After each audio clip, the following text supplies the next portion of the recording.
On August 12, 1849, in a routine auction in Charleston, South Carolina, a transaction occurred that would alter the course of American history. A 7-year-old child, silent, terrified, clutching something against his chest, was sold for $3. $3, the price of 2 bushels of rice. That child would go on to change the United States forever, in ways that even the most powerful men of his era could never have predicted. His influence would reach the highest levels of government during the Civil War, reshape how an entire nation understood its own past, and expose truths that some of America's wealthiest families had spent generations trying to bury. Yet his name was deliberately erased from official records, his story buried so deeply that it took nearly a century for historians to piece together what really happened. The question isn't whether this child changed America. The evidence is undeniable. The question is how a 7-year-old purchased for $3 could possibly have that kind of impact. Before we continue with the story of the slave child who changed U.S. history forever, if you're listening from the South or anywhere in America, leave a comment telling us what state you're from. Hit that subscribe button because what you're about to hear will challenge everything you thought you knew about this period in American history. And now, let me take you back to that August morning in Charleston, to the moment when everything began.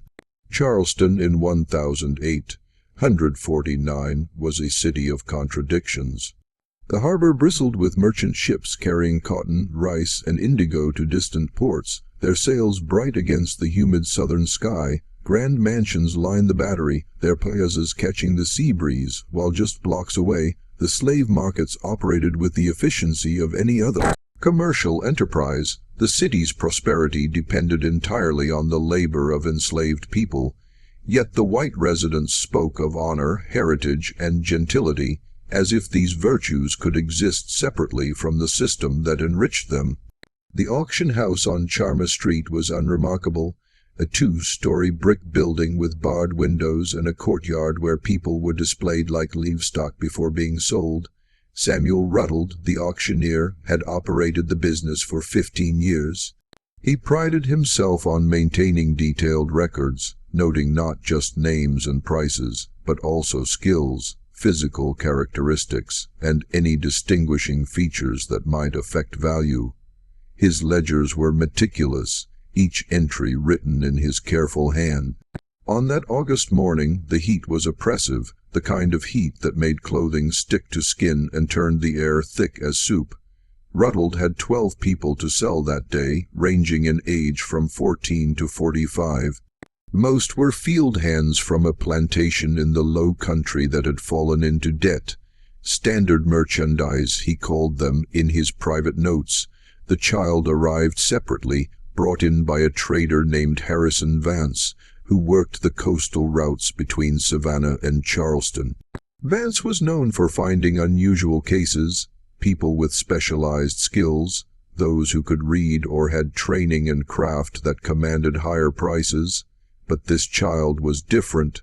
Vance seemed almost eager to be rid of him. Found him in Savannah, Vance told Ruddled, mopping sweat from his forehead. Portuguese ship captain had him, said the boy's mother died aboard. Fever took her 3 days out from wherever they came from. Captain was going to throw the child overboard, but someone paid him to bring the boy to shore. Don't know who, don't much care, just want him sold and gone. The child stood in the corner of Ruddled's office, silent and watchful. His skin was darker than most of the enslaved people who passed through Charleston, suggesting origins far from the American South. He was small for his age, thin from poor feeding, with eyes that seemed to absorb everything without revealing anything. He wore clothes that were too large, clearly cast-offs from an adult, and he clutched a small leather journal against his chest like it was the only thing tethering him to earth. "What's with the book?" Rutland asked. "Don't know, won't let go of it, some kind of foreign writing inside. Showed it to a merchant who knows languages. He said it might be Arabic, but he wasn't sure. Could be valuable if you find the right buyer, could be worthless. Either way, the boy stays silent. Haven't heard him speak a word. Since Savannah, Ruddled examined the child more carefully. The silence was unusual but not unheard of. Trauma could steal a person's voice, especially a child's. The journal was curious, though. Books were dangerous in the hands of the enslaved. Literacy was prohibited by law, yet this child held the journal with a possessiveness that suggested it meant something profound to him. "How much are you asking?" Ruddled inquired. "Whatever you can get. Give me $5 now and we'll call it even." "He's more trouble than he's worth to me," Ruddled agreed. $5 was nothing for the potential profit if the right buyer came along. Someone wealthy, perhaps looking for an exotic servant, or a scholar curious about the foreign writing. He entered the child into his ledger with minimal detail. Male child, approximately 7 years, origin unknown. Mute arrived with personal effects including 1 journal. The auction began at 10:00 in the morning. The courtyard filled with buyers, plantation owners, overseers, merchants seeking domestic servants. The sales proceeded with grim efficiency. By noon, 11 people had been sold. The child was last. Ruddled expected little interest. The boy was too young for heavy labor. His silence and foreign appearance might be seen as defects, and his attachment to the journal would seem odd to practical buyers. But when the child was brought forward, something unexpected happened. A man stepped forward from the back of the crowd. A man Ruddled had never seen before. He was tall, dressed in dark clothing despite the heat, with a face that seemed carved from stone. His accent when he spoke was distinctly northern, possibly Massachusetts or Connecticut. In Charleston in 1849, northern buyers were rare and often viewed with suspicion. "I'll give you $3 for the child," the man said. His voice carried across the courtyard with unnatural clarity. $3. It was insultingly low. Ruddled was about to refuse when the stranger added, "And I'll take the journal with him." Something in the way he said it made Ruddled pause. This man knew about the journal. More than that, he wanted the journal specifically. The child was secondary. The journal's worth more than $3 on its own. Rutledge counted, sensing an opportunity. "The journal is worthless to you because you can't read it." The stranger replied, $3 for both, and I'm being generous." Rutledge considered.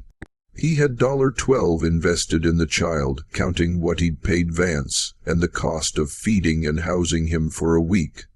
$3 was a loss, but something about this stranger made him want to close the deal quickly. There was an intensity in the man's eyes that was unsettling, a sense that refusal might lead to complications Ruddled didn't want to explore. "Done," Rutledge said, and the transaction was recorded. The stranger paid in silver coins, took the child's hand, and left without giving his name. Ruddled watched them disappear into the crowded streets of Charleston, and a cold sensation crept down his spine despite the suffocating heat. He'd conducted thousands of sales in his career, but this one felt wrong in a way he couldn't articulate. That night he went home to his comfortable house on Trad Street, poured himself a generous measure of whiskey, and tried to forget the child's watchful eyes. He didn't record the buyer's name in his ledger. Later, when investigators asked why, Ruddled would claim he'd simply forgotten, an uncharacteristic lapse for a man known for his meticulous records. But the truth, which he'd never admit publicly, was that he couldn't remember the stranger's face clearly, even hours after the sale. It was as if the man's features refused to fix themselves in memory. The child and the stranger left Charleston that same afternoon on a coastal steamer heading north. No passenger manifest from that voyage survives, though the ship's log confirms the vessel departed on schedule.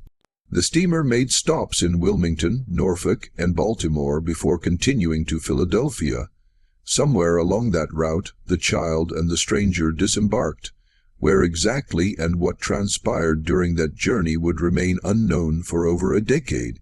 What is known is this: in September 1008, 849, a child matching the boy's description appeared at a Quaker school in rural Pennsylvania, near the town of Lancaster. The school, run by a woman named Patient, Hadley, provided education to free black children and secretly to escaped slaves moving through the Underground Railroad. Patience kept no official records. To do so would have endangered everyone involved, but she wrote extensive personal diaries that survived in her family's possession. In her diary entry for September 18, 1849, Patience wrote, "A child has come to us, brought by a man who would not give his name. The boy does not speak, but his eyes show intelligence and deep sorrow. He carries a book written in strange letters that none of us can decipher. The man who brought him said only that the child must be taught to read and write English, and that under no circumstances should the book be taken from him. He left $50 in gold for the child's care, far more than necessary, and departed before I could ask questions. I have the unsettling feeling that we've become guardians of something far more significant than an orphan child." The child remained at the school for 4 years. During that time he learned to speak and write English with remarkable speed, though he never revealed his name or origin. The other students called him Book because of his constant companion. The journal he refused to let anyone read. Patience noted his progress in her diary, his aptitude for mathematics, his ability to memorize long passages of text after a single reading, his habit of waking before dawn to practice writing by candlelight. But she also noted something troubling. Every few months, a different stranger would appear at the school asking about new students, specifically inquiring about any children who'd arrived with unusual possessions. Patience always claimed ignorance, but the pattern disturbed her. Someone was searching for the child.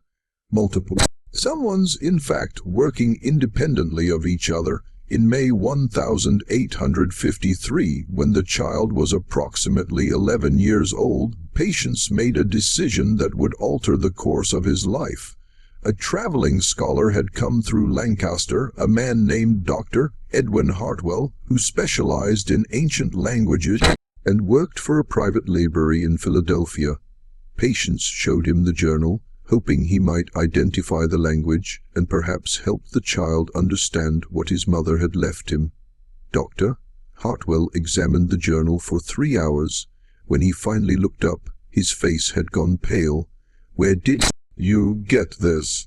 he asked, his voice barely above a whisper. "It belongs to one of my students." "Why can you read it?" "I can read portions of it," Hartwell said carefully. "It's written in Arabic, but an archaic form mixed with symbols I've only seen in very old texts from North Africa. Mrs. Hadley, this journal, it contains information that many people would consider dangerous. Historical records of events that certain powerful families would prefer remained forgotten." "What kind of events?" Hartwell closed the journal and handed it back to her. "The less you know, the safer you'll be, but I can tell you this. The child carrying this journal is in danger. If the wrong people discover what's written here, they'll do anything to obtain it. They'll kill for it." Patience felt ice spread through her veins. "What should I do?" "Teach him to be invisible," Hartwell said, "and for God's sake, teach him never to show that journal to anyone." Hartwell left that same day, and Patience never saw him again, but his warning proved prescient. 2 weeks later, in the middle of the night, 3 men broke into the school.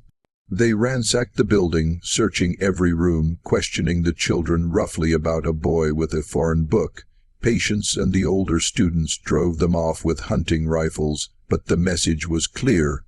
The child was no longer safe in Pennsylvania. Using contacts in the Underground Railroad, Patience arranged for the boy to travel north into New York State to a community of free black families near Albany. She gave him what money she could spare and a letter of introduction to a family named Thatcher who would take him in. The night before he left, she asked him one question she'd never dared ask before. "Child, do you know what's written in that journal?" The boy, no longer quite a child, but not yet a youth, looked at her with eyes that seemed far older than his years. "My mother told me," he said quietly. It was the first time Patience had heard him mention his mother directly. She said, "It's the truth about where we came from and where we were going." She said powerful men stole our history and wrote lies to replace it. She said this journal proves their lies and that's why they want it destroyed. What history? Our history. The boy said African history. The history they don't want anyone to know because it shows that what they do to us, what they did to my mother, is built on theft and murder going back hundreds of years. The journal has names, places, transactions, proof. Patience felt the weight of that knowledge settle onto her shoulders. And you've kept it safe all these years. It's all I have of her, the boy said simply, and it's the truth that matters. He left the next morning. Patience never saw him again, but his words haunted her for the rest of her life. Years later, when she was an old woman watching the country tear itself apart in civil war, she would wonder if that child and his journal had somehow played a part in the great reckoning that came. She would wonder, but she would never know for certain. The boy arrived in Albany in June 1853 and was taken in by Marcus and Judith Thatcher, who ran a cooper, a workshop producing barrels for merchant trade.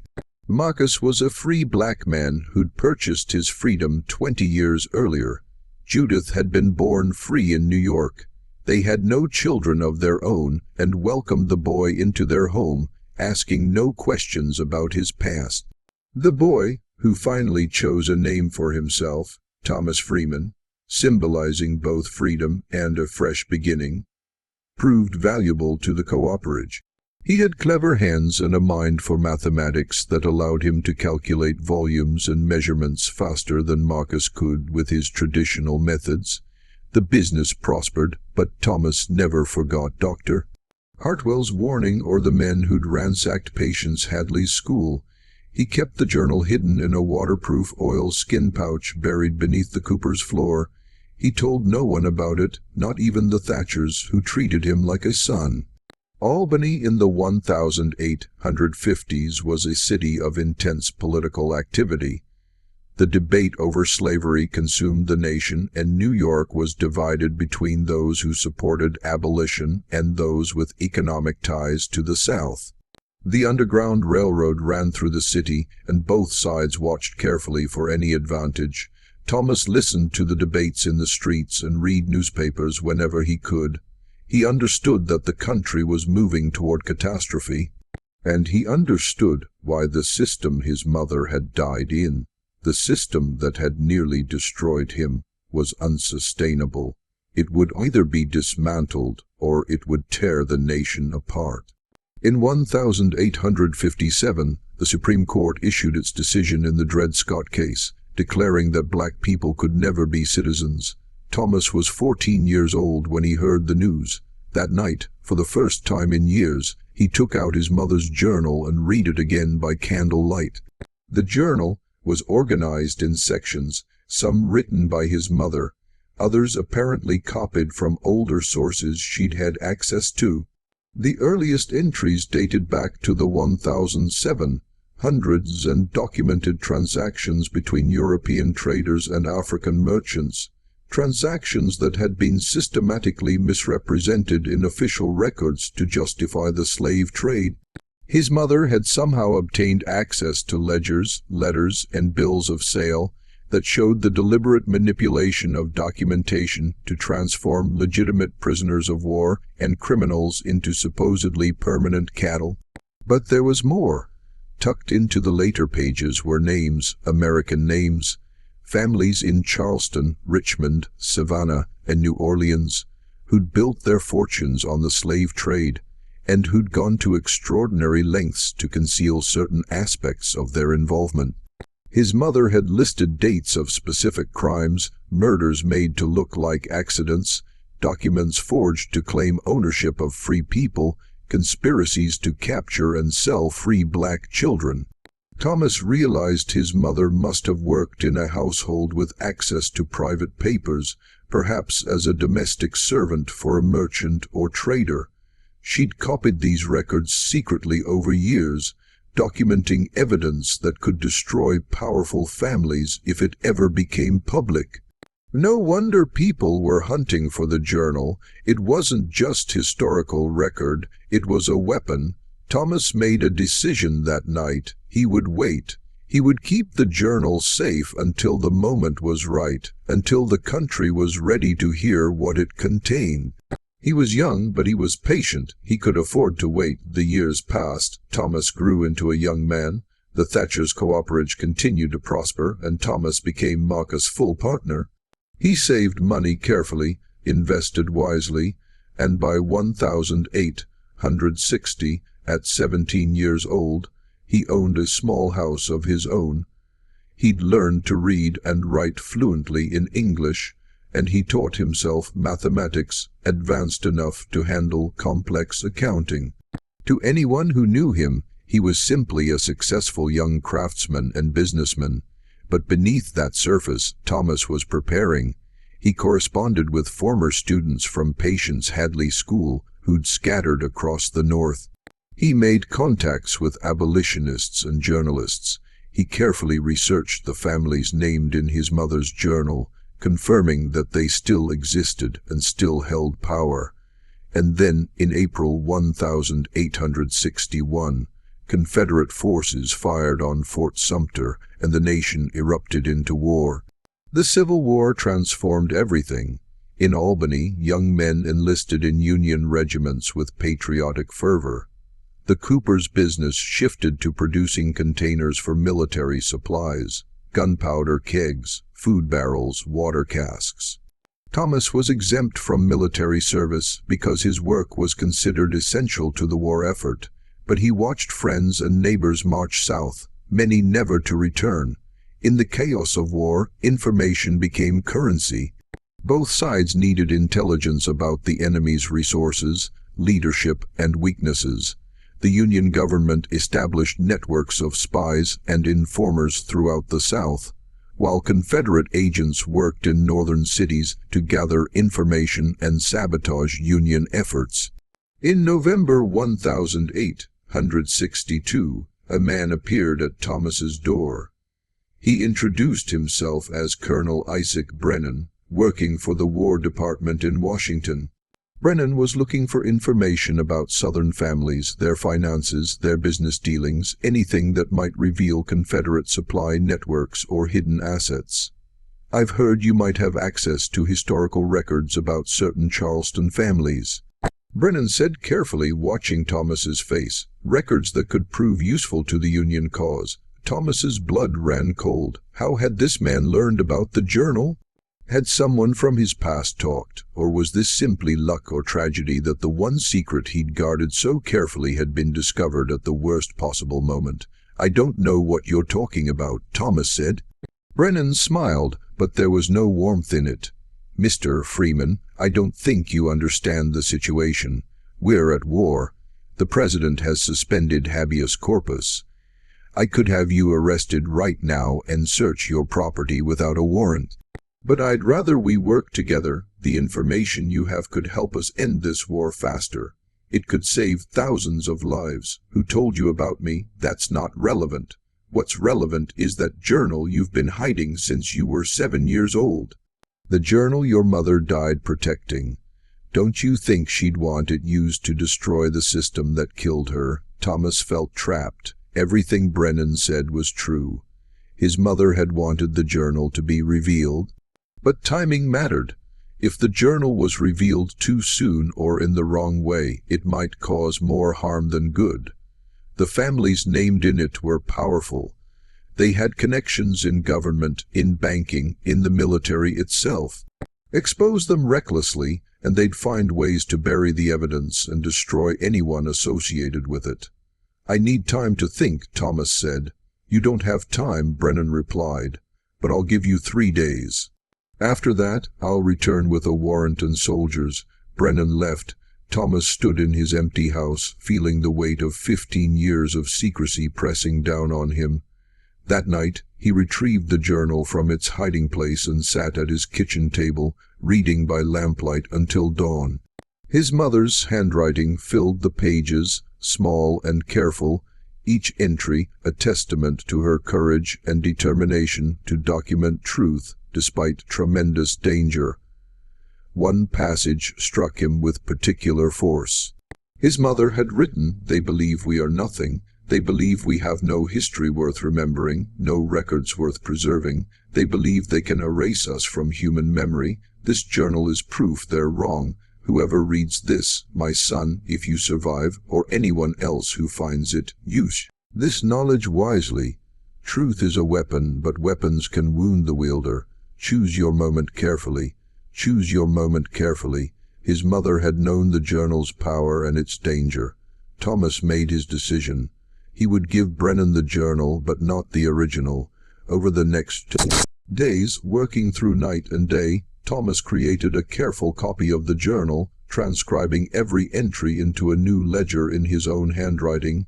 He translated the Arabic sections into English, making the information accessible to American readers. He verified the names and dates against newspapers and public records where possible, adding footnotes with supporting evidence. The result was a document that stood on its own, independent of the mysterious original. A document that could be verified, challenged, and debated, not a religious text or ancient artifact, but a historical record supported by contemporary sources.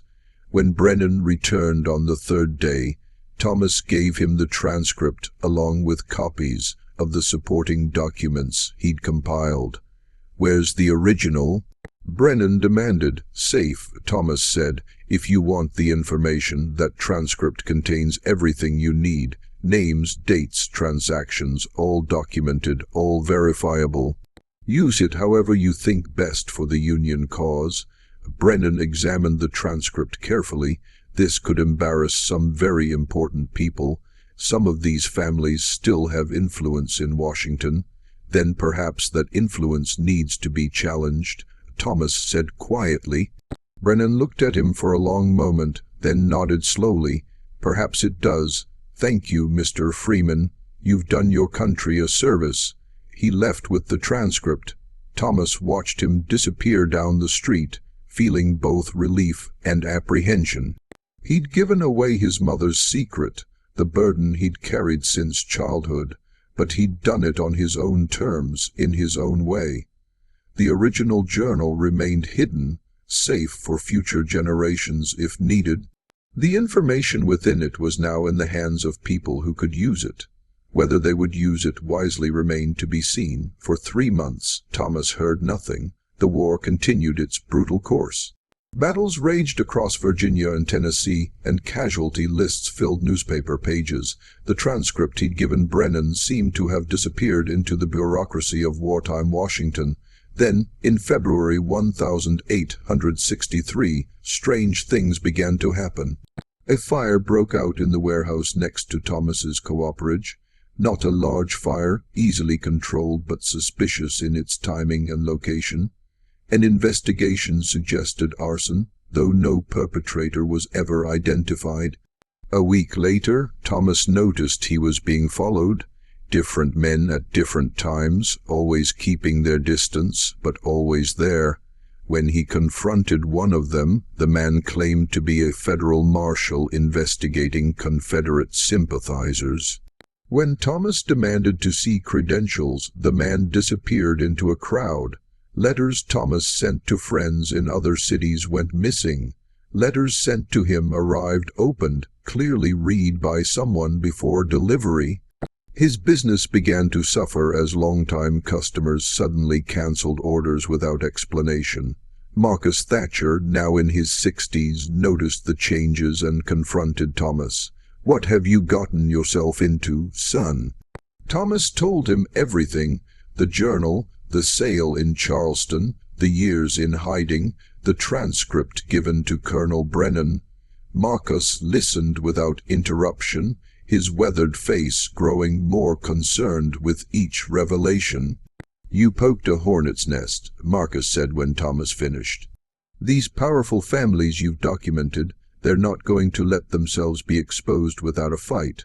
War or no war, they have resources. They have connections, and they're clearly trying to frighten you. What should I do? Leave Albany tonight if possible. Go somewhere they can't find you easily. I have a cousin in Michigan owns a lumber mill near Saginaw. No one would think to look for you there. You can work, stay safe, and wait for this storm to pass." Thomas resisted at first. Running felt like surrender, like abandoning the cause his mother had died for. But Marcus was insistent, and Judith supported him. That evening, Thomas packed his essentials, including the original journal wrapped in oil, skin, and leather, and left Albany on the night train to Buffalo. He never saw the Thatchers again. 3 weeks after his departure, the cooperage burned to the ground in a fire that killed Marcus and seriously injured Judith. The official report called it an accident, a lantern knocked over in the workshop, but Thomas knew better. They'd been targeted because of him, because of what he'd set in motion by giving that transcript to Brennan. The guilt was crushing. Thomas spent the spring of 1863 working in Michigan lumber camps, trying to outrun both his pursuers and his conscience. He sent money to Judith for medical care, but she died in June, her injuries having never healed properly. Thomas felt responsible for both deaths, and the weight of that responsibility nearly destroyed him. But in July, something happened that changed everything. The Battle of Gettysburg ended in Union victory, and suddenly the war's momentum shifted. More importantly, Thomas received a letter forwarded through multiple addresses to maintain secrecy from an unlikely source. The letter was from a journalist named Harriet Weston, who worked for an abolitionist newspaper in Boston. She'd received portions of Thomas's transcript through channels she couldn't reveal, and she'd verified many of the claims through her own research. She was preparing a series of articles exposing the historical crimes documented in the transcript, but she needed Thomas's help to confirm certain details and, if possible, to view the original journal to ensure accuracy. "The country is changing," Harriet wrote. "President Lincoln has issued the Emancipation Proclamation. The question of slavery is no longer political, it's moral. Your mother's documentation could help ensure that when this war ends, the truth about how this system was built cannot be denied or forgotten. Please contact me. Let's finish what she started." Thomas read the letter 3 times. Here was the opportunity he'd been waiting for, a way to ensure his mother's work would be recognized, that her sacrifice would mean something. But accepting meant coming out of hiding, making himself a target again. He thought about Marcus and Judith, about Patience Hadley, about his mother, whose name he'd never known, whose face he could barely remember. They'd all risked everything for truth and freedom. How could he do less? Thomas wrote back to Harriet Weston, agreeing to meet. But before he revealed himself, he needed to take one more precaution. He traveled to Detroit and placed the original journal in a bank vault with instructions that it should only be released to specific individuals. Harriet Weston, or if she was unavailable, to the offices of the abolitionist newspaper, or failing that, to the Library of Congress. If he died or disappeared, the journal would eventually be made public. The truth would survive even if he didn't. Only then did Thomas travel to Boston to meet Harriet Weston and begin the work of transforming his mother's documentation into a weapon against the system that had enslaved them both. Just when the weight of Thomas's journey seemed almost too heavy to bear alone, Harriet Weston proved to be more than just a journalist seeking a story. If this account of one child's burden carrying the truth through a country tearing itself apart moves you, share this tale with someone who values hidden histories. Hit that like button if you believe some truths are worth any sacrifice, and subscribe to discover how this unlikely partnership would finally bring those buried secrets into the light. Let's continue with what happened when these two determined souls joined forces in the summer of 1863. Harriet Weston was 42 years old when she met Thomas Freeman in Boston in August 1863. She'd been writing for abolitionist newspapers since the 1840s. documenting the realities of slavery through interviews with escaped slaves and free black communities. She'd seen her articles censored, her office ransacked, and her life threatened, but she'd never stopped writing because she believed that words properly deployed could change the world. When Thomas entered her office on Tremont Street, Harriet saw immediately what the boy purchased for $3 had become: a young man of 20, careful and watchful, carrying burdens far too heavy for someone his age. But she also saw determination and a quiet strength that reminded her of the best people she'd encountered in her decades of activism. "Tell me everything," she said, and Thomas did. The telling took hours. Harriet listened without interruption as Thomas described the auction house, the silent years, the schools and safe houses, the journal he'd protected through it all. When he finished, she sat back in her chair and studied him carefully. "Do you understand what you're offering me?" she asked. "This isn't just a story. This is evidence that could destroy powerful families. It could make you a target for the rest of your life." "I've been a target since I was 7 years old." Thomas replied quietly, "The difference now is that I'm old enough to fight back." Harriet nodded slowly. "Then we'll fight together, but we do this properly. Every claim verified, every name checked, every date confirmed. We give them no opening to dismiss this as fantasy or fabrication." They worked together for 3 months, and the process was painstaking. Harriet had contacts throughout New England, archivists, historians, clerks in government offices who shared her abolitionist sympathies. She sent letters to archives in Massachusetts, Rhode Island, Connecticut, and New York, requesting copies of ship manifests, property deeds, and bills of sale from the early 1700s. Thomas worked alongside her, translating sections of the journal and cross-referencing his mother's entries with the documents Harriet obtained. What emerged was more detailed and more damning than either had anticipated. The journal didn't just document individual crimes, it revealed systematic patterns. The same families appeared repeatedly across decades, their business relationships intertwined, their legal manipulations coordinated. They'd created what amounted to a conspiracy spanning generations, each new generation inheriting not just wealth, but the methods and connections necessary to maintain the fiction that their system was legitimate. One case consumed weeks of research. In 1731, a Charleston merchant named William Creswell had purchased a group of survivors from a slave ship that had wrecked during a storm. Among the survivors was a man named Kofi who carried papers proving he was a merchant from the Gold Coast traveling on legitimate business. Rather than honor these documents, Creswell had them destroyed and sold Kofi as a slave. When Kofi's business partners in London sent inquiries, Creswell claimed the entire ship had been lost with no survivors. Thomas's mother had documented this in extraordinary detail, including transcriptions of letters between Creswell and other merchants, discussing how to handle complications when educated Africans arrived with documentation of their free status.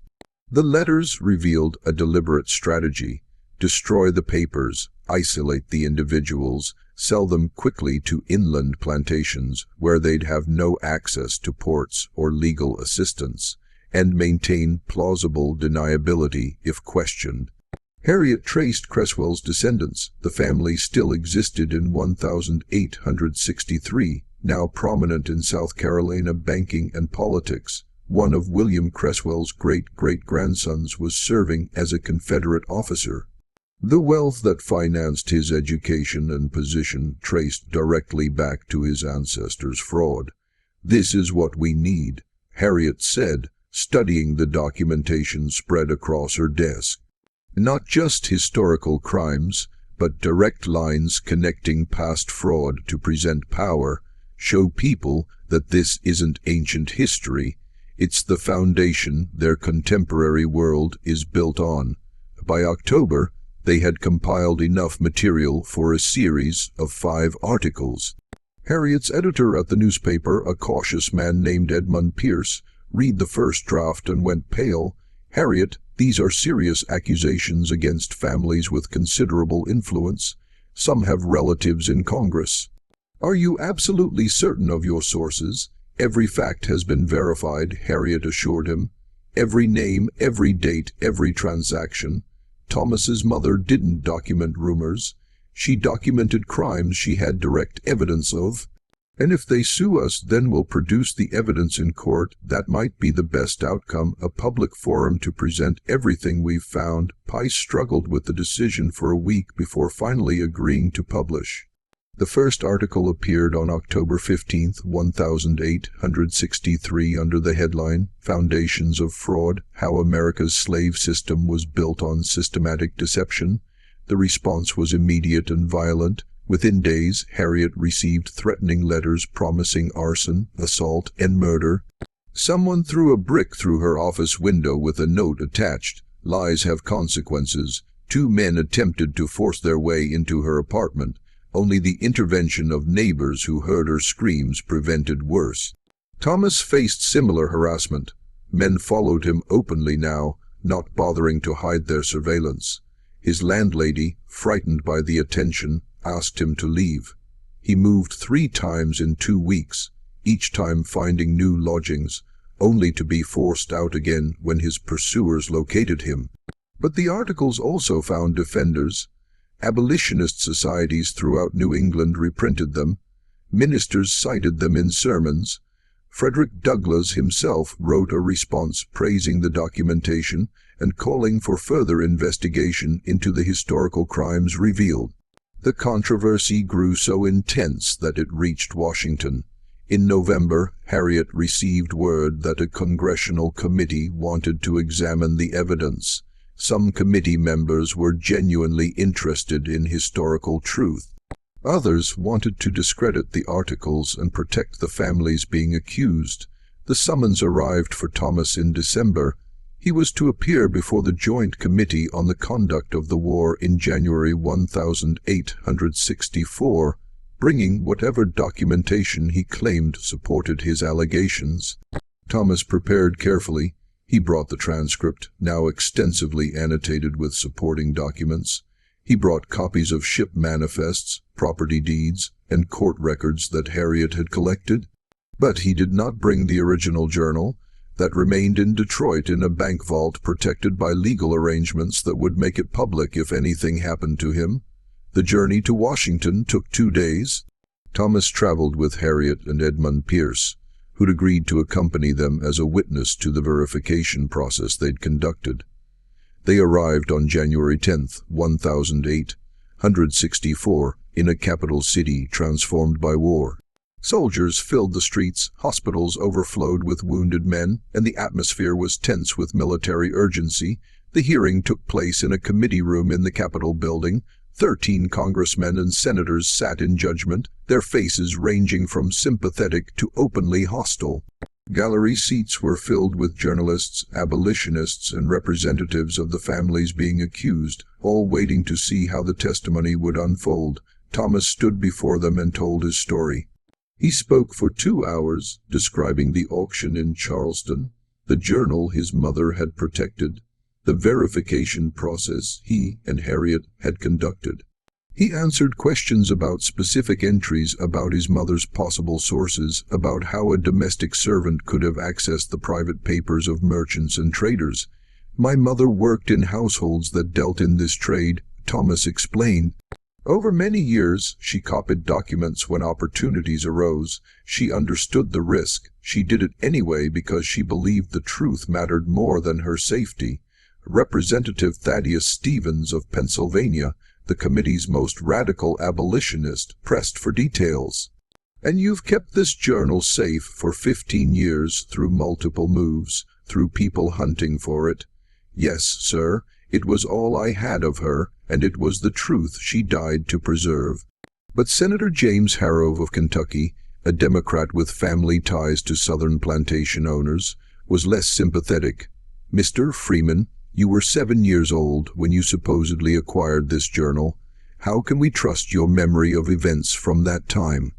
How do we know you didn't fabricate this entire story, perhaps with Miss Weston's assistance, to slander honorable families during wartime? Thomas met his gaze steadily. Senator, I didn't fabricate the ship manifests in the Massachusetts archives. I didn't fabricate the property deeds in Charleston. I didn't fabricate the court records in Rhode Island. All of those documents exist independently, created decades before I was born. My mother's journal doesn't create these records. It explains the connections between them. It reveals the pattern that individual documents don't show. Harriet testified next, describing her verification process in meticulous detail. She'd brought copies of every document they'd referenced, organized chronologically and by family. She walked the committee through specific cases, showing how the journal's claims matched historical records. The journal told us where to look, she explained. It provided names and dates that allowed us to find corroborating evidence in public archives. If Mr. Freeman had fabricated this, he would have needed access to archives across 6 states and the ability to understand how documents from different repositories connected to each other. That's not plausible for a man of his age and background. The only reasonable explanation is that the journal is genuine. The committee debated for 3 days.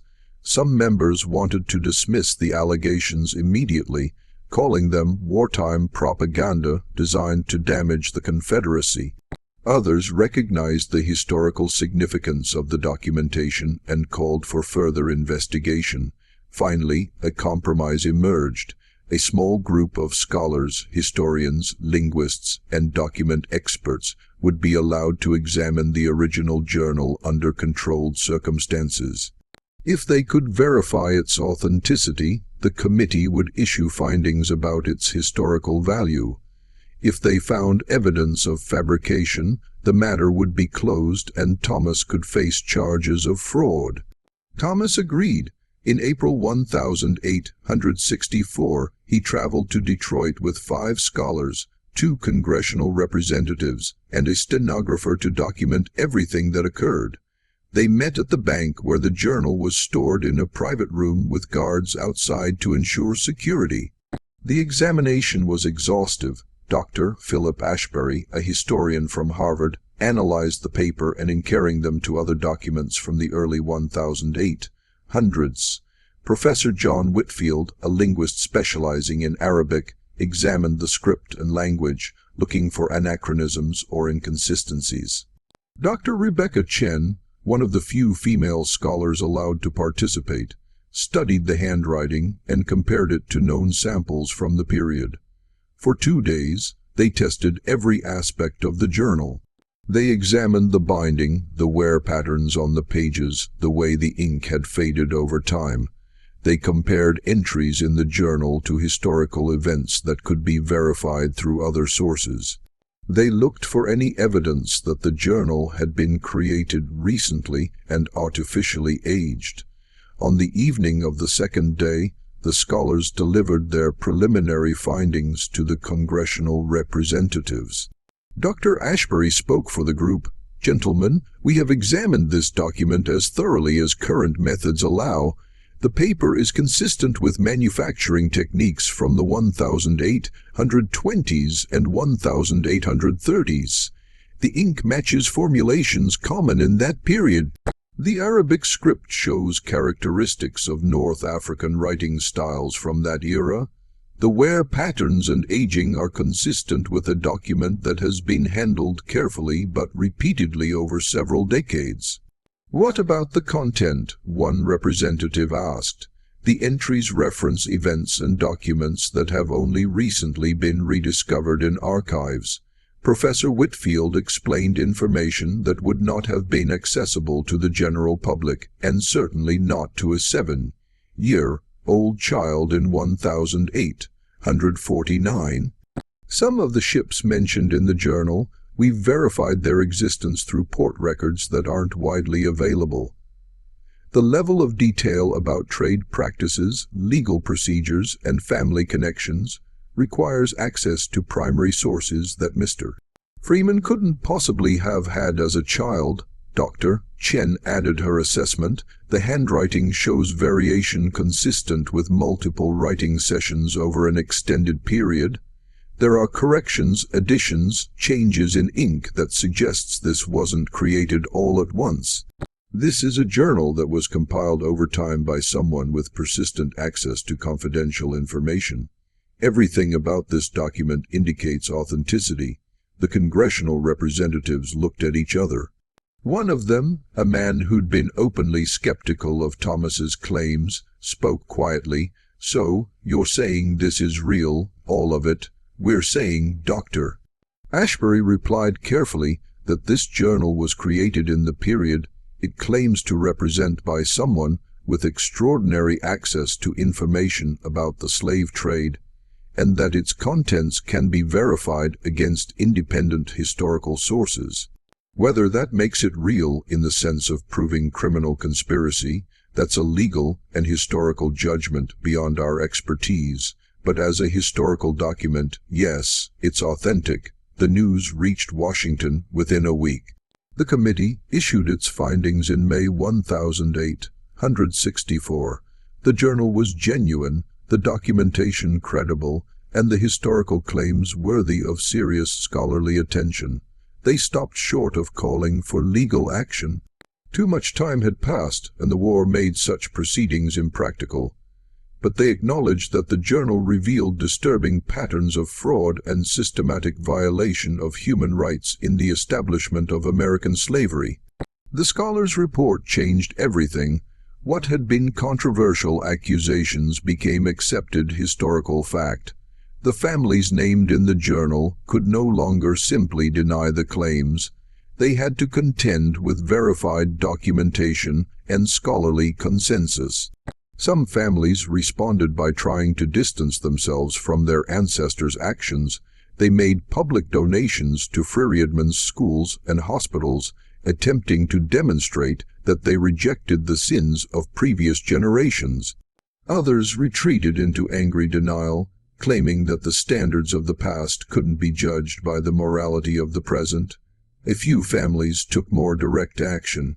In June 1864, Thomas received a visitor at his boarding house in Boston, a well-dressed woman in her 50s, who introduced herself as Catherine Harrington Sutherland, great-great-granddaughter of the merchant whose crimes had been most thoroughly documented in the journal.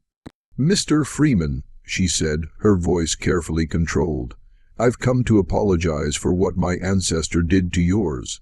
Thomas was stunned into silence. He'd expected threats, legal challenges, or attempts at bribery. He hadn't expected this, Mrs. Sutherland continued. "I've read your testimony. I've read Miss Weston's articles. I've examined the family papers that were never meant to be seen by outsiders. Everything you've claimed about William Cresswell is true. He destroyed lives to build his fortune, and my family has benefited from his crimes for generations. I cannot undo what he did, but I can acknowledge it, and I can try to make what amends are possible." She placed a document on the table between them. "This is a legal instrument transferring property that has been in my family since 1735. Property purchased with profits from the trade my ancestor engaged in. I'm donating it to be used for a school for freedmen. It's not enough. It can never be enough. But it's what I can do." Thomas looked at the document, then at Mrs. Sutherland. "Why? Because the truth matters," she said simply. "Because your mother was right to document what she witnessed, and you were right to preserve it. Because my children deserve to inherit something better than wealth built on lies and suffering." She left, and Thomas never saw her again, but her actions started something. Over the following months, 3 other families made similar gestures. Donations, public acknowledgments, small attempts at restitution that could never fully address the magnitude of historical injustice, but represented recognition that it had occurred. Thomas remained in Boston through the end of the war, working with Harriet on additional research. They documented more cases, traced more family connections, built a more complete picture of how the system had been constructed and maintained. Their work became foundational for a new generation of scholars studying the economic and legal structures of American slavery. When Lee surrendered at Appomattox in April 1865, Thomas was 22 years old. He attended the celebration in Boston Common, standing in a crowd of thousands as speakers proclaimed the end of slavery and the beginning of a new era. He thought about his mother, who'd never lived to see this day, and Marcus and Judith, who'd died protecting him, and Patience Hadley, who'd given him the education that made everything else possible. The work wasn't finished. He knew that the war had ended slavery as a legal institution, but it hadn't ended the racial hierarchy built to justify it. The families documented in the journal still held wealth and influence. The patterns of exploitation would find new forms, but the truth was now part of the historical record, available to anyone willing to look. That mattered. After the war, Thomas returned to Michigan. He married Sarah Jenkins, a school teacher he'd met through abolitionist circles, and they built a quiet life in Saginaw. They had 4 children, and Thomas taught each of them about the grandmother they'd never known, the woman who documented truth at the cost of her life. He never spoke publicly about the journal again. Journalists occasionally sought it out, hoping for new revelations, but Thomas always declined. The journal spoke for itself. His mother's work spoke for itself. He saw no need to add to it. But privately he continued to correspond with scholars and historians who wanted to understand that period better. He shared what he remembered, clarified details, and helped researchers connect the dots between documented crimes and their lasting consequences. His input shaped dozens of academic works published in the decades following the war. In 1891, at the age of 48, Thomas donated the original journal to the Library of Congress with careful instructions about its preservation and accessibility. He wanted it available to researchers, but protected from those who might still want to destroy it. The library agreed to his terms, and the journal found its final home in the manuscript division, where it remains today. Thomas died in 1912 at 69, having lived long enough to see the promise of Reconstruction betrayed and Jim Crow laws established new systems of oppression. His later letters show a man grappling with disappointment that the truth he'd helped reveal hadn't transformed the country as much as he hoped, but he never expressed regret about bringing the journal to light.